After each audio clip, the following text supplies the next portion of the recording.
¿Qué tal, amigo de Contracara de UPC TV? ¿Cómo están? ¿Qué tal, Francesco? ¿Todo bien? ¿Tú, Manuel? Bien, felizmente. Y fíjate, a propósito de las fiestas patrias, nos pusimos a pensar sobre el concepto de nación, ¿no? Sobre todo considerando a Benedict Anderson, ¿no? Correcto, Esta comunidad política imaginada, que bueno, que está unida sin que se conozcan, ¿no? correcto. Es imaginada en base a una simbología y también a un concepto de soberanía. Me parece que ese es un asunto que merece para reflexionarlo, ¿no? Si es que realmente somos una nación o somos una nación muy complejizada por su diversidad y que no Sí, ha podido articular, ¿no? Un proyecto de nación, país.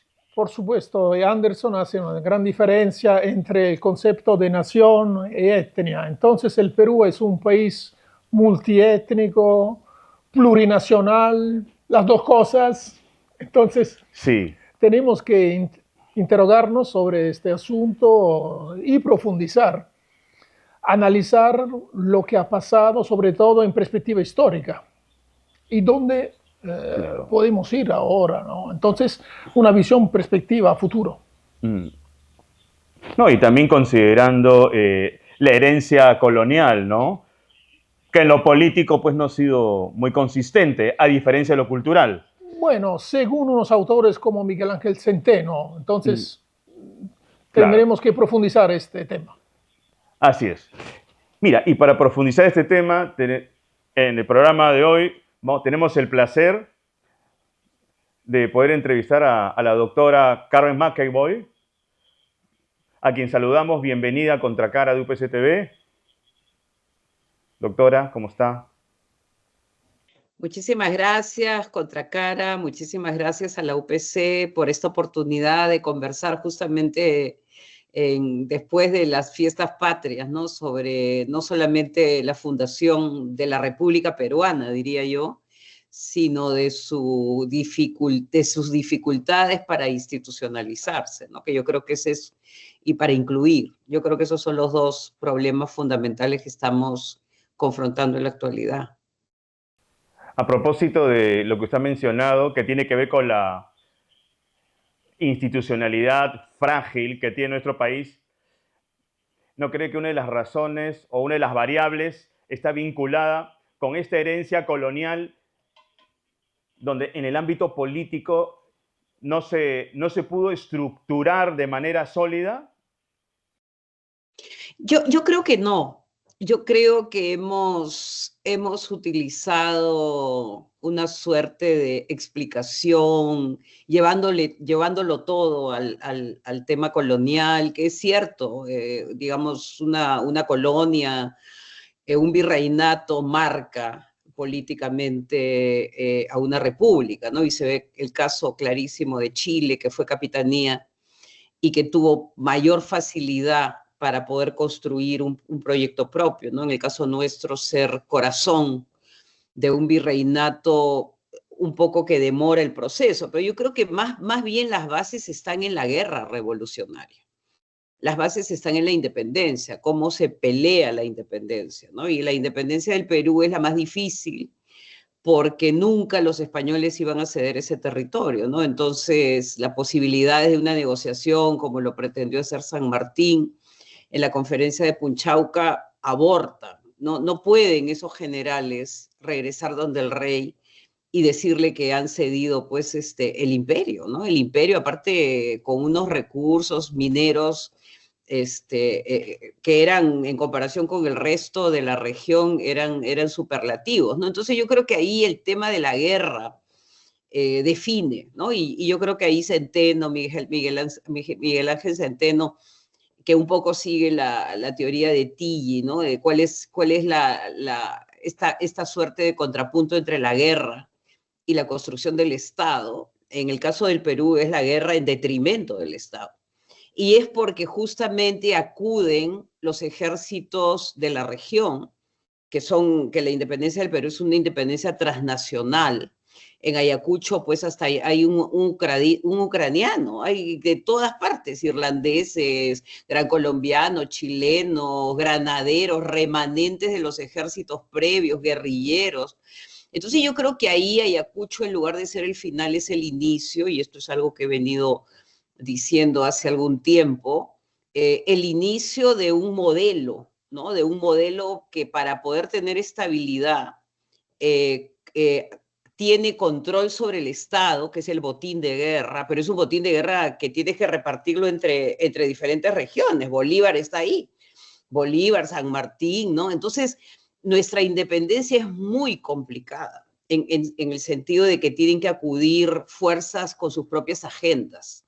Entonces, esa transnacionalidad de la independencia va a obligarnos a crear un modelo perverso de institucionalidad, que es un Estado como botín, como botín de guerra, y la prebenda, que es una manera de estabilizar políticamente. Y aparte, una movilidad social que los veteranos están exigiendo y que se va a otorgar a través de la prebenda, porque ellos dicen, bueno, nosotros peleamos en Ayacucho, dejamos nuestra sangre, ¿qué cosa nos va a dar el Estado peruano? Entonces, nos quedamos con soldados desmovilizados, y acá termino, nos quedamos con maquinarias políticas, muchas maquinarias políticas que van a luchar prácticamente pues hasta el surgimiento del Partido Civil, ¿no? Entonces estamos hablando de 50 y tantos años de crisis política, de falta de instituciones. Entonces yo creo que sí, es verdad que el virreinato y la presencia de Abascal y todo eso que ya conocemos va a tener un rol en el futuro. Pero yo creo que más bien los soldados de la independencia van a definir un modelo de Estado que va a entrar en crisis con el asesinato de Balta, la caída de los Gutiérrez, el asesinato de los Gutiérrez, posteriormente el asesinato de Pardo, ¿no? Entonces es mucho más complicado, creo yo, que lo que se ha venido diciendo.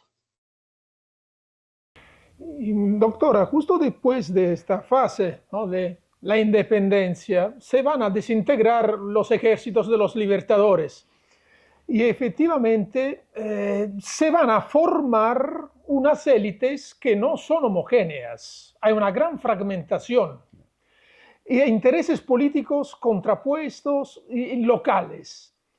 Según usted, esta fragmentación en las élites, que no ha favorecido el desarrollo de un proyecto político coherente, ¿sigue siendo algo relevante hasta la fecha?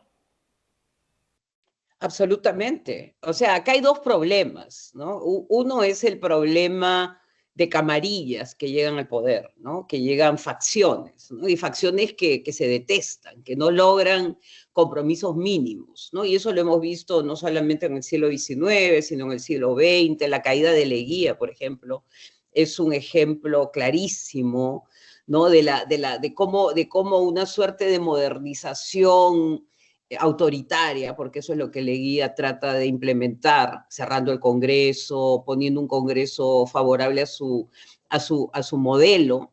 La caída de Leguía, pues es un ajuste de cuentas contra Leguía, ¿no? Entonces, no solamente que Leguía termina preso, primero en el panóptico, después pasa al hospital, donde muere de 38 kilos. No hay juicio político, ¿no? Acá yo no soy leguista, pero digamos que el modelo peruano es el ajuste de cuentas y la desaparición del rival. O sea, el rival desaparece deportándolo, desaparece asesinándolo, destruyéndolo simbólicamente. Entonces yo creo que ahí ese es el modelo que se establece, ¿no? Facciones, y facciones que no necesariamente terminan siendo élites tradicionales, ¿no? Porque acá hay un recambio permanente durante el siglo XIX y XX. A personajes como los Gutiérrez, por ejemplo, que eran arrieros en Majes, terminan siendo la Guardia Pretoriana de Balta, que después lo asesina, ¿no? Entonces se da una democratización, una suerte de democratización vía la entrada al Estado, ¿no? Y el Estado, pues ahí se corta, se divide, ¿no? Y se reparte, que es lo que estamos viviendo en la actualidad. Son pactos para poder repartir el Estado. Eso por un lado, ¿no? Y por el otro lado, que yo creo que es importante y no se trabaja a cabalidad, es la necesidad de la movilidad social, que no llega por los caminos adecuados, no llega por la inclusión vía el trabajo, no llega por las posibilidades vía la educación. Entonces, es una democratización que se logra de manera perversa, ¿no? Perdón, una movilidad social que se logra de manera perversa. Yo creo que, por ejemplo, todo el tema de las economías ilegales, si lo ponemos en términos de sectores marginales al sistema, que van logrando posicionarse, ¿no? Y que son desconocidos. O sea, estamos hablando de qué tipo de élite, ¿no? Élite fronteriza, élite provinciana, que ahora están desafiando al centro, porque muchas de las políticas que se están discutiendo en el Congreso son favorables a ellos, ¿no? Entonces es bien complejo el proceso político peruano, que no solamente pues son herencias y exclusiones, ¿no? Sino que son procesos muy dinámicos que parten de serias carencias en el modelo institucional que se establece, ¿no? Que es el modelo del reparto del Estado como botín, que es el modelo de la prebenda, que es el modelo de las coaliciones para lograr beneficios económicos para todas las partes, ¿no? Que es un poco probablemente la parte más clara o el ejemplo más claro es lo que estamos viviendo en la actualidad. A propósito de lo que habíamos comentado al inicio del programa, en la presentación, la mirada que tiene Benedict Anderson sobre lo que es el concepto de nación. ¿Qué clase de nación es el Perú a la luz de los escenarios actuales? ¿En qué nos hemos convertido? Bueno, ¿en qué se ha convertido los Estados Unidos, ¿no? ¿En qué se han convertido muchos países en Europa? Está pasando algo, ¿no? No solamente al Perú, y no quiero decir mal de otros consuelo de tontos, ¿no? Pero yo creo que acá hay una crisis en la representación. O sea, acá hay una crisis en el modelo liberal de representación, ¿no? Que va surgiendo en el siglo XIX y que logra, pues, concretarse en el XX, ¿no? Ahora el país que se supone que era la primera república, que es los Estados Unidos, está viviendo sus momentos más amargos, ¿no? Con un presidente que es como un demente, ¿no? Y que todos los días está cambiando de historia y todos los días va llevando, pues, a la república, a los Estados Unidos, ¿no? Los va llevando por caminos jamás imaginados, ¿no? Entonces... Y socava la institucionalidad, ¿no?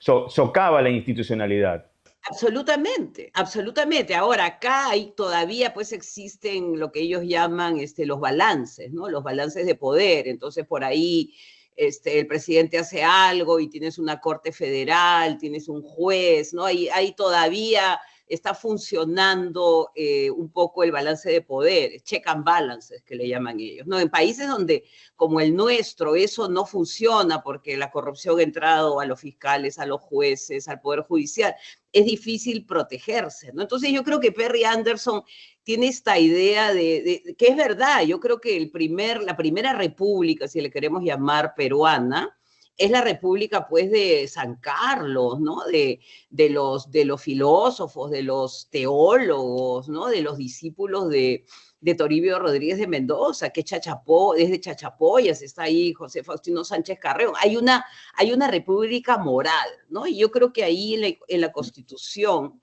queda claro que para ellos república y nación son términos que es intercambiables, ¿no? Entonces se dice, desde ahora la nación se llamará República Peruana, que es la res pública, ¿no? En el modelo clásico romano digamos, de la antigüedad, que ese es el que siguen, ¿no? Esa república está en crisis, porque está en crisis porque el modelo homogeneizador no funcionó para el Perú.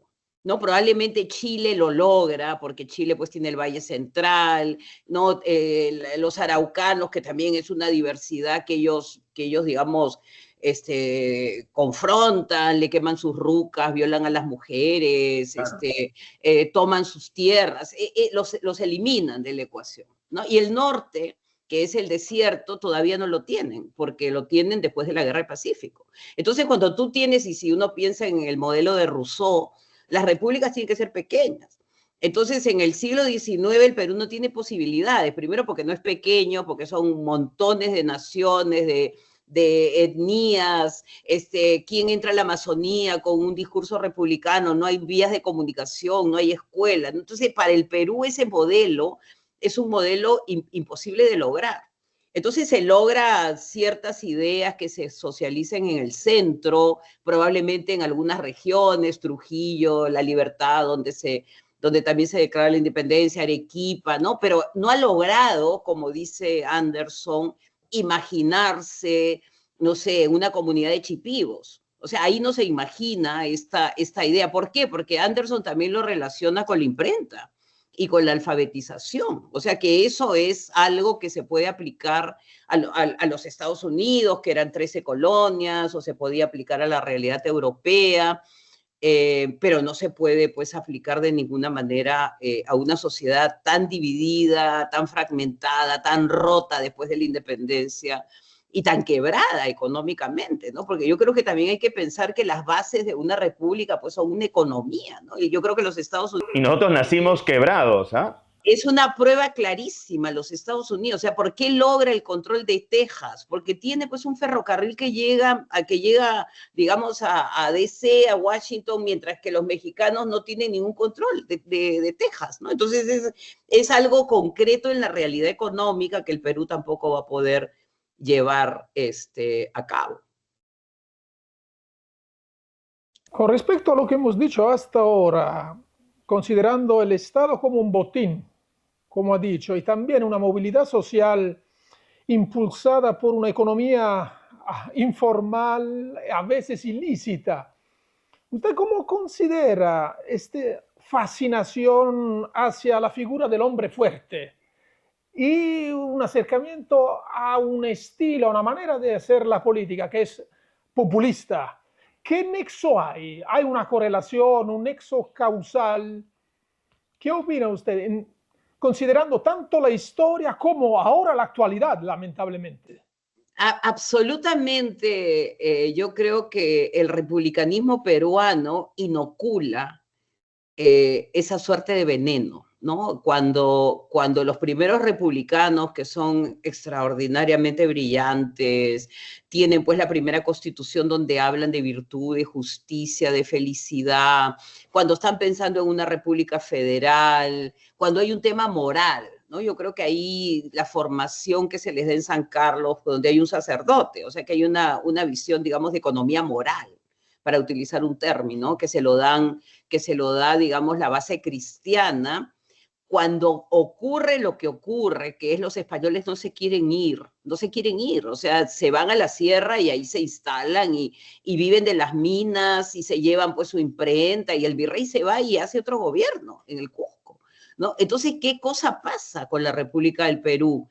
Se justifica la llegada de Bolívar como dictador, ¿no? Entonces es una república la romana, es el tema de que hay un dictador necesario, que hay ciertos momentos en que la república pues se está autodestruyendo y hay que llamar al dictador, ¿no? Hay que llamar al caudillo. Entonces se cambia cuando Bolívar se va, los que lo han rodeado, que son los comandantes peruanos, que están pues ahí, Castilla, Gamarra, Santa Cruz, que es boliviano, pero bueno, se considera peruano, han visto ese modelo. ¿No? Entonces es un modelo que funciona porque es el hombre necesario, es la fuerza ante el caos, entonces se justifica, ¿no? Nosotros tenemos una justificación, hay una justificación histórica, ¿no? Y la justificación histórica es ¿qué hacemos ante el caos? ¿Qué hacemos ante el caos? Y es real el caos, porque los sargentos, los cabos, todos estaban haciendo revoluciones. O sea, todos estaban armando un modelo de conspiración permanente que ponían al Estado en jaque, ¿no? Entonces necesitas a alguien que primero a través de la fuerza de las armas y digamos su capacidad militar pueda ir domesticando o controlando, y cuando llegue el guano ya pues comienzas a repartir, ¿no? Yo creo que la llegada del guano nos lleva a otro nivel de la política, en lo que se ha hecho a nivel pequeño, se masifica y se vuelve una política nacional, que es una política del don y del contradón, que sería una suerte de populismo inicial, ¿no? Donde la figura carismática de estos caudillos que son mestizos. Castilla es mestizo, Gamarra es mestizo, vienen de las provincias y tienen un lenguaje popular, ¿no? Y tienen el guano al costado, ¿no? Entonces ellos con eso van a poner en funcionamiento lo que se llamaría pues la formación del primer Estado peruano en forma, ¿no? Que va a tener constitución, que va a tener, bueno, ya tenía, pero con ellos un poco que ya se organizan los ministerios y se organizan las contribuciones, pero de esa manera, aparte es algo importante y acá termino, se territorializa el Perú en medio de la guerra de caudillos, lo que significa que si tú estás con el caudillo adecuado, vas a pasar de provincia a departamento, y si no estás, de departamento a distrito, ¿no? Entonces se va territorializando en la guerra, lo que va a crear un problema difícil de confrontar, como ha sido la regionalización que tuvimos en tiempos de Toledo, me parece, ¿no? Que no son pensadas, sino que son como parte de una política de negociación, ¿no? Y al final tienes los resultados que tenemos en la actualidad, que la corrupción se masifica, la corrupción llega pues a niveles nunca antes vistos, incluso en los niveles municipales, ¿no? Ahora, los países que han podido desarrollarse en distintos ámbitos lo han hecho porque han podido conciliar un proyecto país. Y me voy a referir, por ejemplo, a la región, para no referenciar ni a ningún país europeo o Estados Unidos. Por ejemplo, Argentina tuvo la capacidad, a través de Sarmiento, de llevar a cabo un proyecto nación desde la educación, que atravesó toda la sociedad argentina y se convirtieron en los cimientos para la construcción de una gran clase media. ¿Qué nos ha impedido a nosotros poder llevar a cabo un proyecto nación desde nuestra clase política? ¿Qué pasa con esta clase política del siglo XX y también siglo XXI, que no puede llevar a cabo algo similar? Bueno, el que intenta hacer el proyecto nacional en el Perú es Manuel Pardo y lo asesinan. Es bien sintomático, ¿no? ¿Y dónde lo asesinan? En la puerta del Congreso. ¿Y por qué lo asesinan? Su guardia, un sargento de su guardia, él era presidente del Senado, había sido presidente de la República y lo asesinan. ¿Por qué? Porque se estaba discutiendo una ley para poder reducir los contingentes del ejército, ¿no? Que la única manera que veían los civiles de poder hacer este proyecto, los gastos, en términos de la presencia del Estado, ¿no? Entonces yo creo que, no sé qué ha pasado acá. Yo creo que en el Perú el proyecto sí existió. El proyecto, que yo tengo un libro sobre ese proyecto, ¿no? El proyecto justamente es arrancharles a los militares el poder después de 50 años. O sea, el Partido Civil llega al poder en 1872, ¿no? Y llega al poder porque lo ayuda la tecnología, lo ayudan los ferrocarriles, el telégrafo, hace una campaña a nivel nacional. Y se estaban dando estos focos económicos a los que tú te refieres, ¿no? Porque ¿quién es su primer vicepresidente? Un lanero de Puno. ¿Quién es su segundo vicepresidente? Un industrial del Cusco, Garmendia, que ha armado pues una pequeña industria de textil, ¿no? Entonces se están dando las alianzas con los sectores económicos. ¿Pero qué viene? Pues ¿qué viene? Viene la crisis del modelo guanero, viene la crisis del 73, que es la crisis del capitalismo, ¿no? Que la tiene que enfrentar Pardo y que se declara en falencia fiscal. El Estado peruano se declara quebrado, ¿no? Entonces, el modelo aparece tarde, ¿no? Mientras que el modelo de Sarmiento aparece a mitad de siglo, cuando se derrota a Rosas en Caseros, ¿no? Y ahí se da pues una nueva alianza, y aparece Sarmiento y todos los que han estado fuera, ¿no? Porque hay que recordar que Rosas los deporta a todos. Entonces ahí están ellos pensando un modelo de país, no solamente con educación, sino con inmigración, ¿no? Que es el modelo de Alberdi, ¿no? Que es poblar, es poblar a la Argentina, y es ahí donde llegan inmigrantes italianos, irlandeses, ¿no? Entonces yo creo que el modelo argentino es diferente porque mientras que la economía, digamos, que había mantenido al rosismo era la exportación de carne, ¿no? El modelo que había mantenido al Perú, que es algo que se sostiene en el tiempo, tú puedes seguir exportando carne en este momento, yo creo que Argentina lo sigue haciendo. La economía peruana se basaba en el guano, y cuando el guano ya no es importante para los mercados internacionales, se acabó como recurso, ¿no? Entonces ahí hay un colapso económico y entran los civiles para tratar de diversificar la economía, que es lo que logran de alguna manera para tener una institucionalidad, una administración. Se trae a Paradis Foderé para la Escuela de Administradores del Estado en San Marcos. Entonces el proyecto existe, pero el proyecto aborta, primero porque las fuerzas, estas centrífugas y la crisis se lo llevan por delante, y segundo, cuando Pardo está tratando desde el Congreso, digamos, bajar la cantidad de militares y todo lo demás, lo asesinan, y ahí nomás se viene la Guerra del Pacífico. En el 78 muere Pardo, en noviembre, y en abril Chile nos declara la guerra. ¿Y por qué nos declara la guerra? Porque habíamos nosotros puesto nuestros ojos en el salitre y lo habíamos nacionalizado, porque era la única manera que se podía lograr, pues, estabilizar al Perú mientras se diversificaba, ¿no? Entonces es una conjunción de situaciones que hacen que este proyecto, y después cuando termina la guerra, el Perú queda en manos de caudillos, ¿no? Acuérdate que el Cáceres de la Resistencia es el Cáceres que termina Nicolás de Piero haciéndole pues un movimiento y sacándolo del poder, ¿no? Entonces van ocurriendo fenómenos que van preparando el camino para un siglo XX que también es muy convulsionado. Ha hecho usted unas referencias muy interesantes sobre el sector económico. Por eso quisiera preguntarle esto. Desde la independencia en adelante, la economía más o menos se ha desarrollado alrededor de exportación primaria y también de préstamos internacionales, algo que no ha interesado solo Perú, sino la mayoría de los países latinoamericanos. ¿Por qué no se pudo romper este patrón estructural, sobre todo con referencia a la exportación primaria? Porque ya usted ha hecho referencia a un intento, a un proyecto, ¿no? De un proyecto país, un proyecto de Estado que lamentablemente va fracasando justo por una crisis económica. ¿Por qué durante coyunturas críticas de la economía no se pudo cambiar este modelo?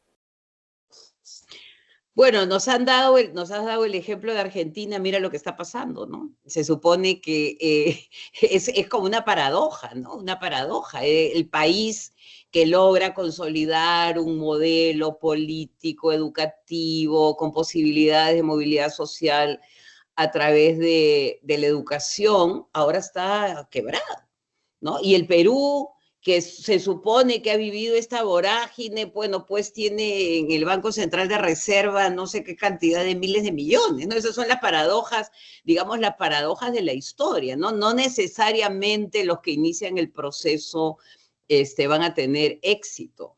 Yo creo que no se puede, que las dificultades para crear un mercado interno, que por ejemplo, en el caso de Brasil, probablemente es el modelo más exitoso de mercado interno, ¿no? Mercado interno porque tiene pues una población, porque no tiene estas divisiones, los Andes cortándote el país en dos, o la selva a la que no puedes llegar, ¿no? Entonces yo creo que es un tema práctico, es un tema de vías de comunicación, ¿no? Es un tema de cómo sacas tu mercadería, cómo conviertes la materia prima al menos en algo que pueda agregar una mano de obra y puedas ganar un poco más en el mercado, ¿no? Y yo creo que en ese sentido hay un estudio extraordinario de Manuel Pardo, que es el fundador del Partido Civil, que se llama Estudio sobre la provincia de Jauja. Él se va a Jauja, y él desde Jauja tiene 25 años cuando escribe ese ensayo, ve el capitalismo, ve cómo el capitalismo, porque el capitalismo es un interlocutor, está ahí en el mundo, ¿no? Lo quieras, no lo quieras, te guste, no te guste, el capitalismo tiene ciclos, ¿no? Y el capitalismo requiere de productos. Entonces, él se para en Jauja y desde Jauja se da cuenta, primero que nada, que el ferrocarril tiene que entrar a la sierra y de ahí tiene que entrar a la ceja de selva. O sea, esa es la primera idea, ¿no? El sistema de comunicaciones. Y él lo que propone ahí es que el guano se tiene que convertir en infraestructura ferrocarrilera, ¿no? Y eso lo dice como por los 50, fines de los 50, ¿no? Entonces, él ya está viendo cómo sacar ventaja, ¿no? Sacar ventaja, porque ahí está, este interlocutor con todas sus contradicciones existe. Entonces, él ve en Jauja la posibilidad de industrias, ¿no? Entonces dice, se puede hacer industrias como en algunos países de Europa, el consumo de sectores populares, habla pues, no sé, de industrias de tazas, de platos, ¿no? Entonces se está soñando, yo creo que se está soñando, yo creo que ahí está el libro extraordinario de Paul Gutenberg que se llama Imaginando el Desarrollo, ¿no? Que es justamente ver el siglo XIX como un momento en que él deja la idea de que la sustitución de las importaciones aparece en el Perú como idea, ¿no? ¿Por qué? Porque la crisis guanera te había llevado hasta tus límites de resistencia. Entonces ahí comienzan a imaginar otro tipo de orden y por eso que los artesanos son seguidores del Partido Civil, porque piensan que con unas leyes que promuevan el consumo, la producción interna, era posible cambiar el modelo, romper este modelo en el que tú solamente provees de materias primas y que estas fluctuaciones en el precio te pueden pues traer abajo a los gobiernos. O sea, si antes te pagaban, no sé, $10 por tu salitre, ahora te pagan 3. Y ahí se acabó, ¿no? Entonces yo creo que sí están pensando, pero las coyunturas mundiales, la situación de institucionalidad frágil, no permite que estos proyectos se consoliden. Ahora, hablando de movilidad social, nosotros tenemos en nuestro devenir histórico, sobre todo en los últimos 40 años, momentos claves, ¿no? Cuando ha habido crisis, la gente ha salido a las calles. Por ejemplo, el intento de estatización de la banca en el año 87, la marcha de los 4 suyos, ¿no? En la época de Fujimori, en fin, más allá de estar de acuerdo o en desacuerdo, o también las marchas contra Merino. Entonces, en ese sentido, en la actualidad, teniendo una clase política no solamente fragmentada, sino también incapaz y con pocas calidades profesionales y personales, ¿qué resortes faltan para que realmente haya una movilización social fuerte y tenga una respuesta frente a esta clase política tan inoperante y, sí, podríamos decir también hasta corrupta? Sobre todo con miras a las elecciones del próximo año. Claro, la política de la calle, que se llamaría, digamos, la política de la calle, no surge en el siglo XX. La política de la calle, por ejemplo, es causante de la caída de Monteagudo, ¿no? Entonces, cuando llegan los granaderos y establece San Martín el protectorado y hay toda esta idea de una monarquía constitucional, él tiene pues a este segundo, que es su ministro, que sería pues una suerte de ministro, el superministro, ¿no? Del Interior, un gran, habilísimo profesional de la política, ¿no? Que es de Tucumán y hace toda la revolución. O sea, él está en el vórtex de la revolución. Y llega al Perú y trata pues de utilizar todas sus habilidades políticas para imponer un modelo de monarquía constitucional.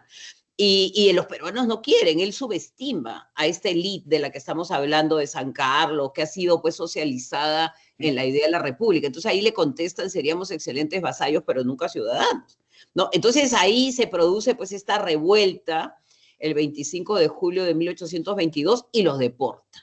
Los suben en un barco y se va, ¿no? Entonces yo creo que ahí está la política de la calle a la que tú te refieres. Y han habido pues movilizaciones en los 30 del siglo XIX, en los 50 y a lo largo de toda la historia. ¿Qué está pasando ahora? Que ese modelo que es nuestro, no es un modelo que, digamos, se crea en el Perú, en los centros, digamos, urbanos, no está funcionando. Primero por la desafección, O sea, yo creo que hay desafección de la política alrededor del mundo. Las personas, los ciudadanos y ciudadanas han decidido que ellos se meten en su casa y se preocupan del bienestar de su familia. Y que el resto realmente ya no es, porque ya sienten que no tienen ningún poder sobre estas maquinarias mafiosas, perversas, estas coaliciones que funcionan con un poder pues económico que no las puedes detener, ¿no? Entonces, yo creo que es decisión de personas que dicen esto ya no da para más. Han habido aparte pues muertes. Entonces está ahí el fantasma también del enfrentamiento violento, ¿no? Eso por un lado. Y segundo, yo creo que a raíz del COVID, ¿no? El COVID ha causado un daño en la sociedad que todavía no ha sido medido en términos de mentalidades, en términos de salud mental, ¿no? En términos incluso de voluntad, ¿no? Ha quebrado voluntades el COVID, ha creado cinismo, ¿no? Entonces yo creo que una combinación de factores hacen, y eso lo dije en alguna entrevista, ¿no? Que la política de la calle cada vez tenga menos interés. Y aparte de los jóvenes se organizan con el celular, los jóvenes hacen sus reuniones virtuales, o sea, no tienen que ir a un sitio, ¿no? Entonces hay todo un cambio de paradigma, ¿no? Que no sé hasta dónde nos va a llevar, porque si ya no tienes la presión de la calle, no tienes otra presión. Y por eso que se dan leyes y se cambian cosas de la noche a la mañana, porque el poder sabe que nadie lo va a desafiar, ¿no? Y eso es un poco la tragedia, ¿no? Solo una repregunta. Una repregunta en relación a lo que está comentando. Haciendo un ejercicio predictivo, ¿no? ¿Qué nos puede deparar a nosotros considerando criterios históricos las elecciones del 2026? Considerando pues que no hay apuestas que nos permitan tener una mirada alentadora. Bueno, yo un poco le tengo una gran admiración a Basadre, y yo creo que Basadre pues tenía cosas muy, muy valiosas en su lectura del Perú, ¿no? Y él siempre tenía esta idea del principio esperanza, Perú, problema y posibilidad. Pero yo creo que hay un libro de Basadre que tenemos que comenzar a explorar, a analizar, que se llama El azar en la historia, ¿no? Y yo creo que en este momento las elecciones son como un casino, es como una tómbola. Nadie sabe si te va a tocar, no sé, una Coca-Cola, una refrigeradora, un plátano, ¿no? Yo cuando era chica yo veía un programa en que estaba entre un carro y un plátano. Bueno, pues ahí estamos. No sabemos porque la misma cantidad de, digamos, los planillones, estos que tienes que llenar, te confunden, ¿no? Entonces puedes por error apuntar a alguien que no era realmente el que tú querías apuntar, ¿no? Si no tienes lentes, o lo que sea, ¿no? Entonces yo creo que estamos en unas elecciones probablemente las más azarosas de la historia del Perú, ¿no? Y ojalá los votantes tengan pues la responsabilidad de tomarse el tiempo, de antes de ir a votar, ver los candidatos, sus currículums, ¿no? Porque no puedes decidir, como se ha decidido en el Perú, no puedes decidir en el momento de votar, ¿no? Tienes que llegar con una idea de cómo haces como una suerte de contrabalance, ¿no? Senadores, porque hay que votar por senadores, diputados, presidente, ¿no? Entonces, es el azar.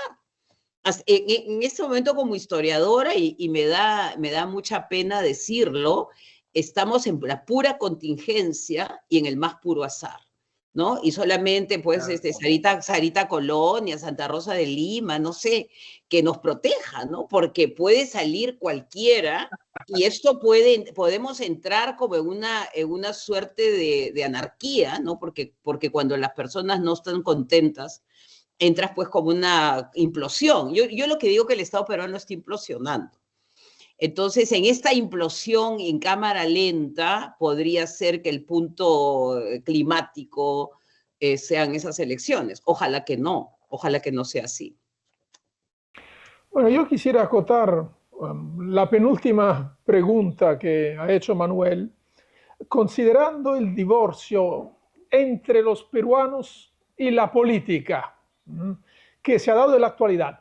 ¿cuál debería ser el rol de los jóvenes? Que a veces desconocen también la historia, lamentablemente. Sí, exactamente, porque estamos con una juventud que ha sido socializada en la tecnología, ¿no?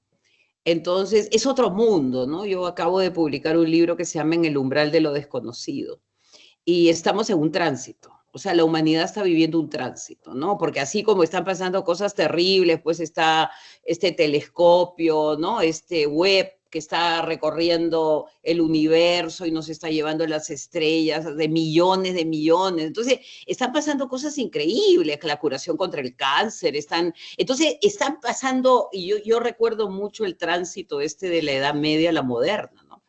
Es un tránsito que está lleno de guerras, de plagas, pero se está descubriendo otro continente, ¿no? Están haciéndose expresiones maravillosas como el Renacimiento, ¿no? Entonces, es este mundo caótico, pero que al mismo tiempo está mostrando las potencialidades. Entonces, a los jóvenes, pues yo les diría que presten atención a la política, que presten atención a la historia, que lean, que se informen, y que sientan de que su futuro depende, ¿no?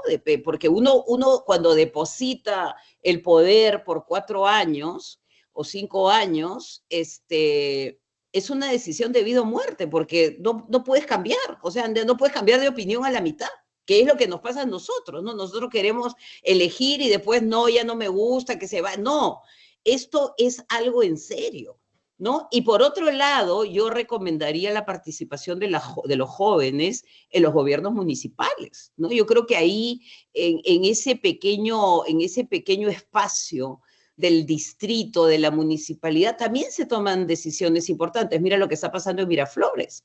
O sea, un alcalde que decide que quiere un puente, que rompe una calle, y nadie lo puede controlar. Entonces yo creo que ahí, haciendo política distrital, municipal, puedes empezar tu entrenamiento para una política regional o nacional, ¿no? Entonces, que se involucren en la política de su distrito, que básicamente es decidir si tumban 4 árboles o un puente lo convierten en cemento, que pueden ser cosas triviales, pero que en el fondo son la vida cotidiana y el bienestar diario de una ciudadanía, ¿no? Entonces, que regresen a la política de su barrio, de su distrito, y que mientras tanto se vayan informando de lo que va ocurriendo en el mundo, porque no solamente pues lo que ocurre en el Perú, hay que pensar los grandes cambios, como por ejemplo la inteligencia artificial, lo que van a determinar incluso otro tipo de empleo, que muchas ha salido Microsoft una lista de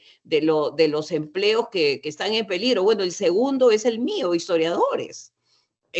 Parece que salimos del mercado. Entonces también estar al tanto de que los grandes cambios tecnológicos van a tener un impacto y necesitamos personas inteligentes que nos puedan guiar, ¿no? En este tránsito tan difícil que es el que se viene y que justo coincide con un cambio de gobierno. Doctora McEvoy, le agradecemos mucho su presencia aquí en Contracara de UPC TV.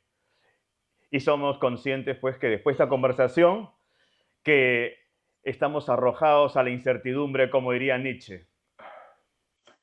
Exactamente, un poco este mundo nietzscheano, ¿no? Que ya no está Dios, no existe, ¿no? O de repente existe, pero se ha ido a otro lado, ¿no? Se está haciendo otras cosas.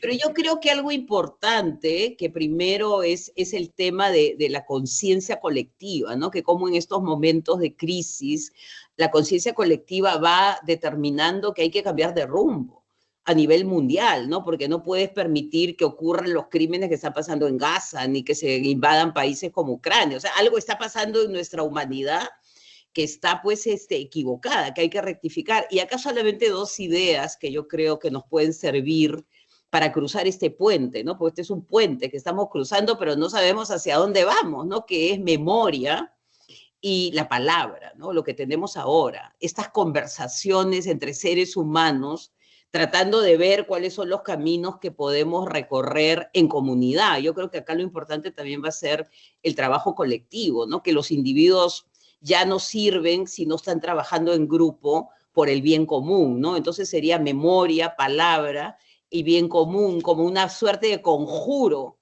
para poder cruzar este puente, pues, que nos está llevando a la dimensión desconocida, ¿no? El Twilight Zone. Y hacerlo con la esperanza de que no somos los primeros que hemos cruzado estos puentes, sino que la humanidad cada cierto tiempo también ha hecho estos recorridos difíciles. Entonces, tener fe en la humanidad, a pesar de todos los errores que la humanidad ahora nos está expresando, ¿no? Entonces, muchísimas gracias por el tiempo, por la conversación, y espero pues que esto sea socializado entre los estudiantes, que yo creo que yo soy profesora de universidad, yo creo que son los que en este momento, como alguien dijo, están llevando la antorcha, digamos, para los tiempos que se vienen, que no van a ser fáciles, y que ellos tienen que saber también esa situación. Así que gracias, buenas tardes, y nos vemos en cualquier momento. Muchas gracias y un fuerte abrazo para usted. Muchas gracias. Adiós. Bueno, Francesco, interesante la entrevista con la doctora McEvoy. Hay muchas cosas para reflexionar, sí, ¿no? Bastante. Y sobre todo, yo diría que los jóvenes deberían interesarse más a la historia para entender cómo los procesos políticos se van desarrollando. Y a veces, como ha dicho la doctora, puede determinarse también un caos, ¿no? Impredecible. Pero eso tiene también un origen. Y sería oportuno investigarlo, sobre todo que las chicas, los chicos investiguen. Sí. Y considerar que la humanidad ya ha atravesado momentos de modificación, de cambios difíciles. Por supuesto. Bien, amigos, será pues hasta la próxima semana. Muchas gracias.